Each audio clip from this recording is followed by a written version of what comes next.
Olfaction is the sense most closely tied to the memory because of its close connections to the limbic system, the part of the brain responsible for emotion and memory. The limbic system is made of structures that play a major role in controlling mood, memory, behavior, and emotion. When a smell arrives in the limbic system, unique neurochemicals are released and a variety of certain reactions can be caused. Stimuli that activate your sense of smell are called odorants. When you inhale odorant molecules, they interact directly with the lining of your nose. Within the lining of the nose, there are smell receptors. When a scent is perceived by the smell receptors, a message is sent to the limbic system of the brain where the scent is processed and response happens. The sense of smell can have a profound impact on our emotions because the olfactory bulb, where scents are perceived, is directly connected with the limbic system of the brain. The olfactory bulb has direct connections to the amygdala and hippocampus, which are both strongly implicated in emotion and memory. Interestingly, information about sound and touch do not pass through these parts of the brain. This may be why the sense of smell is so effective at triggering emotions and memories. So keeping this in mind, as parents and caregivers, we certainly want a safe product for our little ones, but we also want to create a peaceful and calming atmosphere. The Seedlings product line offers products every parent needs in their nursery. Each of these products was formulated with the baby's delicate skin in mind and use natural plant-based ingredients.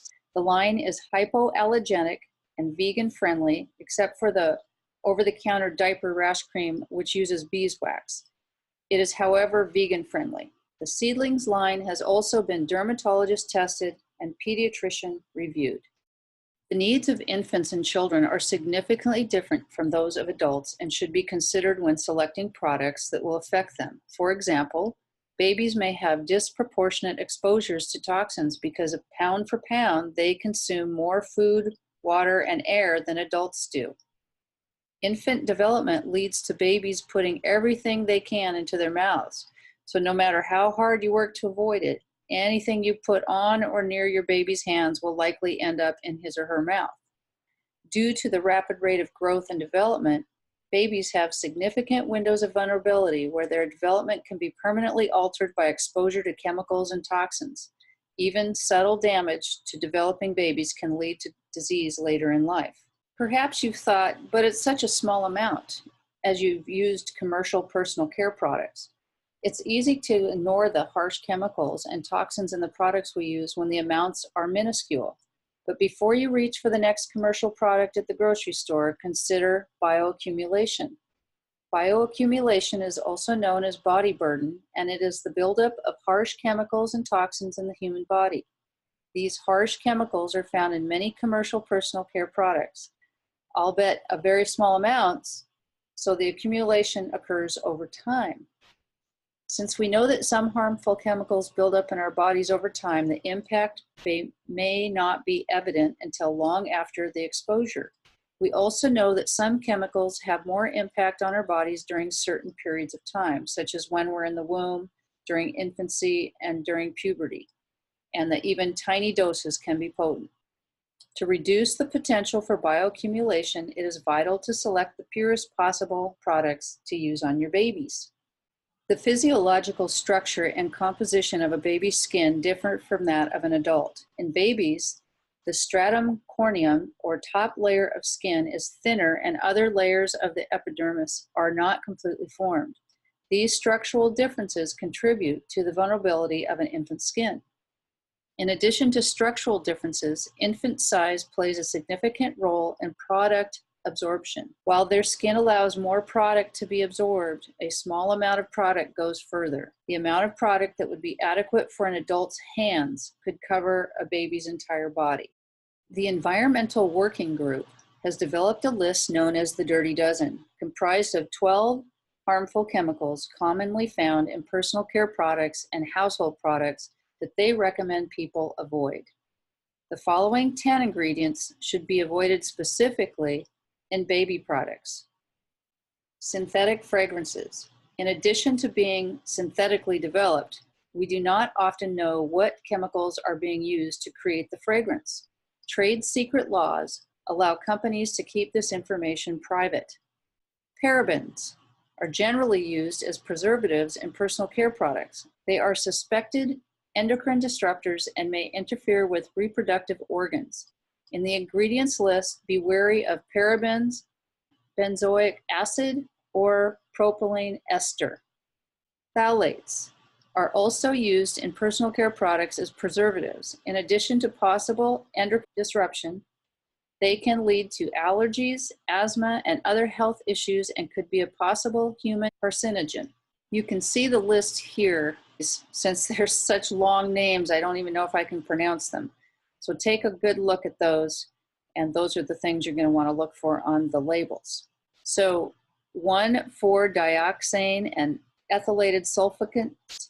According to the Environmental Working Group, 57% of baby soaps contain this. Although it is never listed as that ingredient, is a potential carcinogen that's been linked to organ toxicity. It is usually used as the base of cream-type personal care products. Propylene glycol is a petroleum-based chemical that is found in baby wipes and is used to absorb liquids and maintain moisture levels. In high concentrations, it can cause skin irritation and contact dermatitis. Mineral oil is the main ingredient in most baby oils. It is a cheap byproduct of petroleum processing. Triclosan, anything that's labeled as antibacterial likely contains this, which is a potential carcinogenic endocrine disruptor. BPA is a hormone-disrupting chemical and may cause damage to the brain, reproductive system, heart, and liver. Sodium lauryl sulfate and sodium laureth sulfate are commonly found in personal care products and numerous household cleaning products. SLS and SLES are foaming agents and are possible human carcinogens. Number 10, talc. It's a powdered mineral added to baby powders. It is a drying agent, but is also a lung irritant and potential carcinogen. Yikes, we're not here to frighten you. We just want to provide you with the necessary information to make the best choices for your little ones in your life, whether they're your own children, grandchildren, nieces or nephews, or any other child you care about. We must be informed to make better decisions for our families and loved ones. The products we choose for our families are some of the few things we do have control over in parenthood. Well, with so many products to choose from for your baby, why do we choose Seedlings? As a parent or caregiver, you are constantly making decisions. Where do you find the time to research the best products for your baby? When Young Living developed the Seedlings line, they took the guesswork out of the process. You don't have to worry about whether or not the products you're using on your little ones are pure or sourced from authentic suppliers. Young Living's Seed to Seal commitment has done that for you. Young Living's years of research and development, along with their standard for unparalleled quality, lets you know that you're choosing products you can trust. So how can we use essential oils in the nursery safely? Essential oils can be a fantastic resource for your little ones, but it is important to remember that the baby's systems are highly sensitive and some very specific safety guidelines apply. So here's what you need to know. Young Living essential oils are powerful and highly concentrated, and ingestion is not recommended for infants. An ultrasonic diffuser such as our KidSense Dolphin Reef diffuser will both humidify and infuse the air next to the spaces like cribs or play areas. Diffuse fewer drops of essential oil than you typically would. With every new essential oil, dilute heavily and spot test on baby's arm or leg. If no reaction occurs after several minutes, the oil is probably okay to use. Avoid adding essential oils to baths. Your baby might splash or swallow the water, and increasing the risk that essential oils could be ingested or enter the eyes. And if your baby has never been exposed to essential oils at all, you may simply want to wear the oils to help him or her get used to them. While there are no hard and fast rules for dilution, we do suggest experimenting with these ratios. Using a moisturizing carrier oil such as V6 vegetable oil complex to nourish baby skin while minimizing irritation. Our dilution suggestions differ based on age. So generally speaking, a newborn to a year, you're going to give about 8 times the labeled concentration of dilution. And as you can see, as they get older, you can lower that amount of dilution. The following essential oils, though, can be challenging to a baby's sensitive system. So some people choose to use caution with these oils or blends containing them for their infants. So Idaho tansy, hyssop, sage, clary sage, wintergreen, and eucalyptus. You may want to avoid those with your infants. Some favorite oils, of course, there's one called Gentle Baby, and that one, is going to be obviously one that you should be able to use. Lavender and Roman chamomile. Young Living, of course, uses high quality essential oils to naturally scent their seedlings product line, creating a calm and uplifting atmosphere. Young Living's Calm Scent Blend has a base of lavender essential oil and also includes coriander, geranium, ylang-ylang, and bergamot. But this bergamot does not have a UV warning associated with this blend. So it's fine to use on your baby before taking him or her outdoors. And of course, we are talking only about Young Living essential oils because there's not going to be any toxins or artificial chemicals in the Young Living essential oils. Thanks so much for taking your time to learn about the importance of using all natural products with your babies. Be sure to check out other team videos that describe each seedling product.